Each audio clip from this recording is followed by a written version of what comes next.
ఆత్మగౌరవాన్ని పెంచాలి అని హైటెక్ సిటీలో 3.5 ఎకరాల స్థలం ఇవ్వడమే కాకుండా అద్భుతమైన ఈరోజు మీకు అక్కడ మీ వస్తువులను ప్రదర్శించడానికి అవకాశం ఇచ్చినాం. మొన్న జరిగిన భారత్ సమ్మిట్లో ప్రపంచ దేశాల నుంచి వ్యాపార దిగ్గజాలు ఎంతోమంది వస్తే కూడా మీ దగ్గరకు వచ్చి చూసి వెళ్ళినారు. ఇప్పుడు హైదరాబాద్ నగరంలో జరుగుతున్న ప్రపంచ మిస్ వరల్డ్ కాంపిటీషన్స్లో ఉండేవాళ్ళు కూడా నాకు తెలిసి 21 తారీఖు రోజు మీ దగ్గరికి ఇందిరా మహిళా శక్తి స్టాల్స్ చూడడానికి, ప్రపంచంలో ఉండే వాళ్ళందరూ మీ స్టాల్స్ చూడడానికి 21 తారీఖు రాబోతున్నారు. ఈ రకంగా అది పెట్రోలియం బిజినెస్ కావచ్చు, సోలార్ పవర్ బిజినెస్ కావచ్చు, లేకపోతే కార్పొరేట్ స్కూల్స్ నడిపినట్టుగా గవర్నమెంట్ స్కూల్స్ నడిపే విషయంలో కావచ్చు, ప్రతి దగ్గర ఈరోజు ఆడబిడ్డల్ని ప్రోత్సహించాలి, ఆడబిడ్డల్ని ఆర్థికంగా నిలబెట్టాలి. ఆడబిడ్డలు ఆర్థికంగా నిలబడ్డప్పుడే రాష్ట్ర ప్రభుత్వం యొక్క ఆర్థిక పురోగతి ముందుకు వెళ్తుందని సంపూర్ణంగా మా ప్రభుత్వం విశ్వసిస్తున్నది. అందుకే వీహబ్కి సీతన్ సీఓగా నియమించిన తర్వాత తీసుకుంటున్న కార్యక్రమాలను కూడా రాష్ట్ర ప్రభుత్వం సంపూర్ణంగా ప్రోత్సహిస్తుంది. ఈరోజు ఇక్కడికి వచ్చిన మహిళలందరికీ నా సూచన ఒకటే, సర్ప్ కావచ్చు, మెప్మా కావచ్చు, 67 లక్షల మంది సభ్యులు ఉన్నారు. ఈ 67 లక్షల మంది సభ్యులను 1 కోటి మందిగా మార్చాల్సిందిగా సంఘాలలో సభ్యులుగా చేయాల్సిన బాధ్యత మీదే. ఆ 1 కోటి మంది మహిళలు అనుకుంటే ఈ రాష్ట్రంలో ఏ ప్రభుత్వాన్నైనా గద్దెనెక్కించగలరు, ఏ ప్రభుత్వాన్నైనా గద్దె దించగలరు.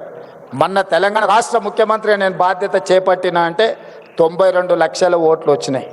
మరి 1 కోటి మంది మహిళలు 1 కోటి ఓట్లు, మీరు ఎక్కడ ఓటు వేస్తే అక్కడ, వీళ్ళెవ్వరు ఓటు వేసినా వేయకపోయినా మీ 1 కోటి మంది మహిళలు అనుకుంటే ఈ రాష్ట్రంలో ప్రభుత్వాన్ని ఆదేశించగలరు, నిర్దేశించగలరు, ఈ రాష్ట్రంలో ప్రభుత్వాన్ని గెలిపించగలరు. అంత గొప్ప మహిళా శక్తి ఉన్న మహిళల్ని ప్రోత్సహించడే మా ప్రభుత్వం యొక్క లక్ష్యం. మీ సోదరుడిగా, మీ రేవంత్ అన్నగా మీకు అండగా నిలబడతా. ఆర్థికంగా మీరు ఎదగండి, మీకు కావాల్సిన ప్రోత్సాహకాలు ఇచ్చే బాధ్యత నాది. పెద్ద పెద్ద కార్పొరేట్ కంపెనీలకు ఇస్తే వాళ్ళు తీసుకొని దేశాలు ఇచ్చి ఇతర దేశాలు పారిపోతున్నారు. 100,000 కోట్ల రూపాయలు ఈ దేశంలో గత 10 సంవత్సరాలలో 16 లక్షల కోట్ల రూపాయలు కార్పొరేట్ కంపెనీలకు అప్పిస్తే బ్యాంకులకు ఎగవేసి దేశాలు ఇడిచిపెట్టి పారిపోయినారు. కేంద్ర ప్రభుత్వం 16 లక్షల కోట్ల రూపాయలు వాళ్ళకి ఇచ్చిన పన్నులు రద్దు చేశారు. కానీ మా ఆడబిడ్డలకు పోయిన సంవత్సరం 15,000 కోట్లు సర్పులు ఇచ్చినారు. మెప్మాలో నాకు తెలిసి 6,000 కోట్లు ఇచ్చినాం. పోయిన సంవత్సరం 21,000 కోట్లు ఆడబిడ్డలకు అప్పిస్తే 1 రూపాయి కూడా ఏ బ్యాంకుకి ఎగవేయకుంటే ఈ ప్రపంచంలో కడుతున్న వాళ్ళు, చెల్లిస్తున్న వాళ్ళు, మిత్తితో సహా చెల్లిస్తున్న వాళ్ళు ఎవరైనా ఉన్నారు అని అంటే మా ఆడపడుచులు. ఆర్థిక క్రమశిక్షణ ఆడబిడ్డలను చూసి నేర్చుకోవచ్చు. అందుకే ఈ సంవత్సరం కూడా వాళ్ళని ప్రోత్సహించాలని ఇంతకుముందు దివ్య గారు చెప్పినట్టు 15,000 టార్గెట్ పెట్టుకుంటే 20,000 కోట్లకు రీచ్ అయిందంటే ఈరోజు బ్యాంకులకు మీ పట్ల ఒక విశ్వాసం, నమ్మకం ఉంది. మీకు ఇచ్చే ప్రతి రూపాయి వడ్డీతో సహా సరైన సమయంలో మీరు చెల్లిస్తారని. మీరు ఆర్థిక క్రమశిక్షణతో ముందుకు వెళ్తున్నారు కాబట్టి మీరు ఆర్థికంగా అభివృద్ధి చెందడానికి అవకాశం ఉంది. అందుకే ఈనాడు రాష్ట్ర ప్రభుత్వం తరఫున మీ సోదరుడిగా నేను మీకు మాట ఇస్తున్నా, మీరు బలంగా నిలబడండి. ఈరోజు 10,000 మెగావాట్లు సోలార్ పవర్ అవసరం ఉన్నది మనకు. 1000 మెగావాట్లు కాదు, ఈ 1000 మెగావాట్లను మీరు సరైన విధంగా మీరు నిర్వహించండి. అవసరమైతే ఇంకొక 1000 మెగావాట్లను ఈరోజు మీకు కేటాయించడానికి రాష్ట్ర ప్రభుత్వం సిద్ధంగా ఉన్నది.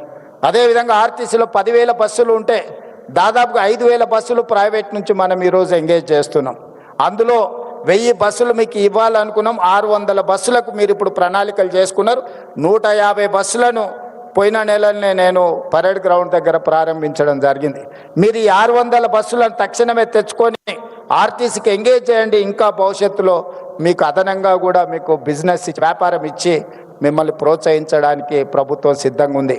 మీరు తయారు చేసే వస్తువులను కూడా ప్రభుత్వం, గతంలో ఎవరైనా మన దగ్గరికి గెస్ట్లు వచ్చినా లేకపోతే మనం ఎక్కడికైనా వెళ్ళినప్పుడు ప్రభుత్వం కార్పొరేట్ కంపెనీల నుంచి గిఫ్ట్ ప్యాకులు కొనుక్కొని ఇచ్చేవాళ్ళు.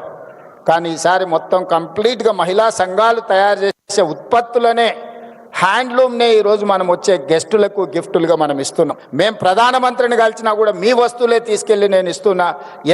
ఏ దేశం నుంచి ఏ దిగ్గజ వ్యాపారస్తుడు ఇక్కడికి వచ్చినా మీరు ఉత్పత్తి చేసిన వస్తువులనే వాళ్ళకు బహుమతిగా మనం ఇస్తున్నాం. ప్రత్యక్షంగా మా ఆడబిడ్డల్ని ప్రోత్సహించాలనేదే మా ప్రభుత్వం యొక్క ఆలోచన విధానం.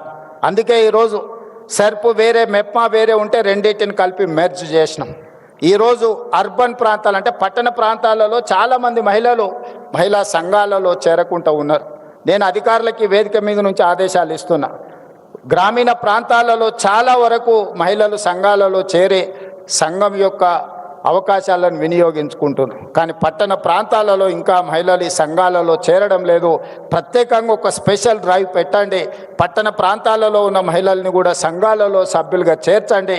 వాళ్ళందరినీ వ్యాపారాలు చేసుకోవడానికి ప్రోత్సహిద్దాం. ఆడబిడ్డలు వ్యాపారంలో నిలదొక్కున్నప్పుడే ఆ కుటుంబం ఆర్థికంగా నిలబడుతుంది.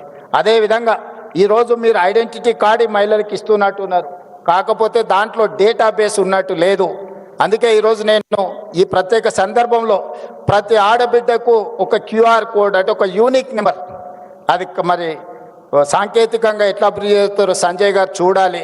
ప్రతి ఆడబిడ్డకు ఒక ఐడి కార్డ్, ఆమె ఆర్థికపరమైన అంశాల నుంచి ఆరోగ్య సమస్యల వరకు వాళ్ళకి ఏ రకమైన ట్రీట్మెంట్ ఇవ్వాలి, వాళ్ళ హెల్త్ కండిషన్ ఏంది, గతంలో వాళ్ళకి ఏ రకమైన పరీక్షలు వైద్య సహాయం అందించడానికి చేసిండ్రో ఒక్కసారి ఆ కార్డు ఇస్తే హాస్పిటల్కి వెళ్తే అంతకంటే ముందు ఏ రకమైన వైద్య సహాయం అందించిండ్రో వాళ్ళ వివరాలు అన్నిటిని కూడా అందులో పొందుపరిచే విధంగా వాళ్ళకు ఒక డేటాబేస్ తయారు చేయాలి.